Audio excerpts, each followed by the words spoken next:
China está en medio de una nueva ola de contagios de COVID-19 que causa preocupación en buena parte del planeta. A principios de este mes, el gobierno chino anunció el fin de la política de COVID-0, una estrategia de combate al coronavirus que supuso restricciones muy severas en la vida cotidiana de la población y derivó incluso en protestas contra el régimen de Xi Jinping. La última de las medidas de la política COVID-0 se levantó esta semana, cuando las autoridades comunicaron que a partir del 8 de enero se elimina la exigencia de cuarentena para las personas que lleguen del exterior. Este giro en la política sanitaria provocó alivio y algarabía en la población. Sin embargo, paralelamente ocurre una ola de contagios que tiene congestionados a los hospitales de varias ciudades, según dicen reportes de la prensa internacional. A partir de este brote, varios países estudian establecer restricciones a los visitantes provenientes de China. Por ejemplo, Estados Unidos informó este miércoles que a partir del 5 de enero requerirá pruebas negativas de COVID-19 a todos los viajeros que arriben a su territorio por vía aérea desde China, Hong Kong y Macao. Vamos allá, vamos a China para conocer de cerca esta situación. Contanos, en algunos contactos anteriores tú habías descrito lo que implicaba el régimen sanitario vigente, ¿no? Todas las condiciones que obligaba a cumplir, por ejemplo, a ustedes en esa ciudad de Shenzhen. Ahora, ¿cómo te sentís? Yo personalmente me siento fantástica. Para mí fue un alivio el fin del COVID-0. En general, cómo lo vive la gente, con una mezcla de emociones. Hay gente que está muy contenta, hay gente, muchísima gente se contagió. Pasamos de que nadie tenía ni un conocido con COVID a que todos tenemos muchos conocidos con COVID. Hablábamos, acá hay gente que en las oficinas hace pencas y pone 100 yuan cada uno, y el último en infectarse se lleva el premio, llega a ese nivel. Pero a ver, ¿eso está ocurriendo desde que se levantaron las restricciones? Sí. Mirá, el actual jefe epidemiológico de lo que sería el CDC chino, el Centro Chino para el Control y Prevención de Enfermedades, dice que el pico ya pasó, pero sin embargo el anterior jefe epidemiológico, que se llama Zheng Wang, estima que el 80% de la población de Beijing ya tuvo COVID. Pasamos, de 0 casos o de unos brotes pequeños aislados a que, según las estimaciones del anterior jefe epidemiológico del CDC chino, el 80% de la población de Beijing ya habría tenido COVID. Pero ahí es donde aparece una de mis preguntas, más allá de las que tiene Romina ahora para plantearte. Entonces, ¿cómo se entiende esto? El gobierno toma esta medida que toma, libera, elimina las restricciones y conduce a la gente a un contagio masivo. O sea, cede ante las presiones, cede ante el malestar, pero genera un problema enorme de salud. ¿Cómo es esto? Yo, personalmente, esto es especulación mía. A mí me parece que el gobierno abre por varios factores, pero no hace una apertura planificada. Y por eso se lleva a una situación bastante caótica acá en China. No tiene aspecto de algo planificado. Y de hecho hay bastante caos en un montón de rubros. En el rubro sanitario ni que hablar. Hay falta de antifebriles, falta de paracetamol, ibuprofeno. Contaba el jefe del hospital de la Facultad de Medicina de la Unión de Pekín que este es el momento más complicado que le tocó en sus 30 años de práctica médica, que nunca vio una cosa igual. Hay caos, pero no creo que el gobierno haya mandado a la gente a infectarse, pero es de hecho una enfermedad muy, muy contagiosa, y hay ciudades chinas que tienen una densidad demográfica muy grande y el contagio existe. Pero a ver, y vas a las causas. ¿Por qué toma esta medida el gobierno? ¿Por las protestas? Porque, por ejemplo, la industria turística estaba necesitando otra forma de manejar los contagios. ¿Qué es lo que está de por medio? Bueno, ahora de nuevo soy yo, es especulación mía. El turismo no, porque el ingreso de divisas por turismo en China es bastante bajo en comparación con el resto. Pero sí había un impacto en la economía bastante fuerte y sectores como los sectores de servicio que estaban muy golpeados por la política anti-COVID. Y eso generó un descontento. Yo ya lo había dicho antes, China tiene un gobierno totalitario, pero tiene elementos de democracia directa, no puede manejar un descontento fuerte de más de un 10%, porque estamos hablando de 150 millones de personas, y 150 millones de personas se organizan, y eso no se puede, o sea, por un tema de gobernabilidad no se puede permitir. Y ya está, o sea, yo por lo menos ya estaba sintiendo un descontento creciente de esta política, y creo que, o sea, aprovecharon que terminó el 20º Congreso del Partido Comunista Chino, y tuvieron que abrir porque el descontento se empezó a cuajar. Ya hubo protestas, ya se sentía en la calle. Creo que me parece que es eso, más la suma de que la economía se estaba resintiendo. Y no se llegó a la meta de crecimiento de PBI, que era un estimado del 5.5, se llegó muy por abajo de esa meta. Hanna, ¿cómo se está reflejando esto más en el día a día? A ver, hay como un destape total. Los chinos también, por otro lado, son muy cuidadosos. Pensemos en cuando usaban el tapaboca, incluso mucho antes de la pandemia. ¿Qué tipo de controles? O sea, entiendo que claramente la flexibilización esta implicó que no tuvieran que pasar por esas cuarentenas tan prolongadas, que no tengan que someterse a estos testeos tan asiduamente, pero en el día a día, ¿cómo cambió? ¿Y qué es lo que estás viendo reflejado en la actitud de la gente? ¿Cómo cambió? Depende mucho para quién. Para la gente que trabaja en servicios es la vida, porque imagínate trabajar en la restauración, pasaron de no haber clientes a que están los restaurantes llenos en este momento. Todo lo que sea servicios, los cines, los gimnasios, todo está lleno. Toda la gente que se dedicaba al rubro servicios muchos se fundieron, y o sea, para esa gente está fantástico. Para otra gente, o sea, usted tiene que entender que durante 3 años todo el aparato propagandístico del gobierno se dedicó a divulgar que tener COVID equivalía a una muerte fulminante. Y no cambió esa política, incluso después de saber que el Omicron no era tan mortal. Entonces ahora dieron un giro de 180 grados y tienen que convencer a toda velocidad a la población de que el COVID no era tan malo como pensaban. ¿Y eso también se ve en la propaganda ahora? O sea, ¿hay un vuelco? Sí, totalmente. Los medios oficiales han salido a decir que esto no es más grave que una gripe, que el COVID ya no se cataloga más de neumonía, sino que es otro tipo de enfermedad. Que es real que el COVID, que Omicron es menos letal que las variantes previas, pero antes no hicieron el cambio, entonces hay mucha gente que tiene resistencia a eso.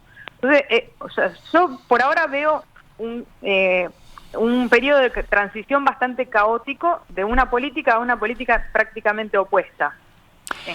Nosotros hasta hace unas semanas estábamos todos los días haciendo cola para testearnos, todos los días. Sí, y no podíamos movernos, las medidas eran realmente muy severas, muy drásticas, ¿no? ¿Es correcto de que cuando había contagios en una familia se sacrificaban las mascotas, por ejemplo? Bueno, llegó a pasar que, pero por ineptitud o sea, China está, a pesar de que es muy centralizada, en algunos aspectos es bastante descentralizada y delega mucho en las autoridades locales. Entonces eso llega hasta un nivel inimaginable. Por ejemplo, la autoridad del edificio pasó a ser el dominador de nuestras vidas. Entonces, en un edificio, una mujer, hubo varios casos, pero una mujer le dejó filmando en su apartamento con una cámara en el living, y entraron las autoridades del edificio y le mataron el perro Corgi a golpes, y lo dejó filmado, lo subió a las redes, y fue uno de los inicios de la indignación general de la población respecto a las medidas anti-COVID. Impresionante, impresionante. Por supuesto que esas personas que hicieron eso, el gobierno dijo que les iban a dar unas medidas ejemplarizantes, así que imagínense ustedes lo que deben estar pasando esas personas. Pero sí, o sea, hubo mucho descontrol porque, o sea, por primera vez gente que que tenía de una autoridad pequeña, pasó a tener una autoridad de vida o muerte sobre un montón de gente. Y como que eso se le subió a la cabeza a mucha gente. Y otra pregunta, Hanna, a propósito de la ola de contagios, de esta proliferación de casos de la que hablabas al principio, ¿cómo se explica? ¿Por qué está ocurriendo? ¿Hay un problema con la vacunación? ¿Cuánto incide que no se esté usando las vacunas extranjeras, que se utilice solo las vacunas producidas en China? ¿Qué penetración tiene la vacunación en la población? O sea, se sabe que las vacunas no tienen nada que ver con el contagio. La vacuna, en todo caso, hace que una vez contagiado las secuelas de la enfermedad sean mucho menores. Pero las vacunas no evitan el contagio, ni en China, ni en Europa, ni en Estados Unidos. Lo de que las vacunas extranjeras no entran, eso es un tema de acuerdos de los laboratorios con el gobierno chino. El gobierno chino dijo que no iba a permitir el ingreso de ninguna droga si no conocen los elementos que la componen, y los laboratorios no acceden a eso. Entonces, me parece razonable que quieran saber, es un tema sanitario. Pero las vacunas chinas, yo vi un estudio que se hizo en Hong Kong que dice que no en la primera, pero en la tercera dosis la efectividad de la vacuna china es la misma que la de la Pfizer. O sea que no es un tema de vacunación. O sea, el tema del contagio es independiente del tema de vacunación. Pero la campaña se ha acrecentado porque a medida que se iban flexibilizando las medidas restrictivas, bueno, el gobierno ponía y hacía más hincapié en la apuesta de la vacunación, ¿no? ¿Eso se ve un mayor incremento de personas vacunadas, un mayor porcentaje? Ahora sí, pero en un principio, o sea, eso es una cosa que la gente está muy enojada con el gobierno, porque tuvieron 3 años y no hicieron lo que tenían que hacer. O sea, demoraron muchísimo en vacunar a los mayores. O sea, usaron todo el aparato represivo del Estado para obligarnos a toda la población a testearnos diariamente, y no lo hicieron para vacunar a los mayores, que son testarudos, que no confían en las vacunas, o sea, porque hicieron una mala campaña. No hicieron una campaña adecuada para que los mayores se vacunen, que son la población de mayor riesgo. Bueno, y justamente por ahí venía mi pregunta sobre las vacunas al principio. Que tú decías, es correcto, la vacuna no impide el contagio, pero sí cambia la forma como evoluciona la enfermedad, ¿no? Entonces, ¿qué está pasando en cuanto a, no sé, saturación de hospitales, CTI, desbordados, muertes? ¿Qué está pasando en cuanto a las consecuencias más graves del contagio? Bueno, lo que decía al principio del programa, el jefe del hospital de la Facultad de Medicina de la Unión de Pekín, que es un hospital súper prestigioso, dijo que estos son los momentos más difíciles en sus 30 años de práctica de la medicina. Y, o sea, yo escucho varios lados que dicen que la capacidad hospitalaria está desbordada, y eso es real. Lo de los medios sensacionalistas occidentales de que se apilan los cadáveres, me parece que eso hay mucho de confusión y de guerra mediática. Y de todas maneras el gobierno no está dando cifras, no está informando adecuadamente sobre la cantidad de muertes, es todo especulativo. Sobre que el crematorio de Beijing no da abasto, yo lo tomaría con pinzas todavía, porque no, o sea, ahí estamos en una nebulosa donde los medios occidentales buscan el sensacionalismo y los medios chinos buscan la opacidad. Entonces hay algo en el medio que no sabemos bien qué es. Sobre que el crematorio está desbordado, eso también es debido a que está trabajando con la mitad del personal porque está todo el mundo infectado. Entonces no van a trabajar. Eso está pasando no solo en el crematorio, está pasando en todas las oficinas de China en este momento. En este momento, en el departamento de matemática no está yendo absolutamente nadie. Estamos todos yendo remoto y la mitad de mis compañeros están enfermos. ¿Y enfermos trabajan? ¿Cuál es el criterio que siguen? Bueno, el criterio es si podés trabajar, trabajás. Eso sí, más o menos. O sea, si podés trabajar, trabajás desde tu casa. Sí. Bueno. Pero o sea, es medio a lo que crea la gente, porque si yo digo me siento mal y no puedo ir a trabajar, que no van a venir a mi casa a constatar si me puedo levantar de la cama o no. Entonces es bastante caótica la situación en este momento. Hanna, ¿cómo se está viendo la preocupación de los países occidentales por parte de la relajación de estas medidas? Sabemos que en estos últimos días, bueno, Estados Unidos que ya confirmó, ¿no?, el miércoles que a partir del 5 de enero va a requerir pruebas negativas de COVID a todos los viajeros aéreos provenientes de China, Hong Kong y Macao, pero no fue el único país, ¿no? Hay otros como Japón, India, Malasia, Italia. Bueno, lo más reciente, hoy lo dábamos, España también va a restablecer los controles de COVID a los pasajeros que procedan de China. ¿Cómo cayeron estos controles de vuelta sobre la población china? Bueno, de nuevo, reacciones mixtas.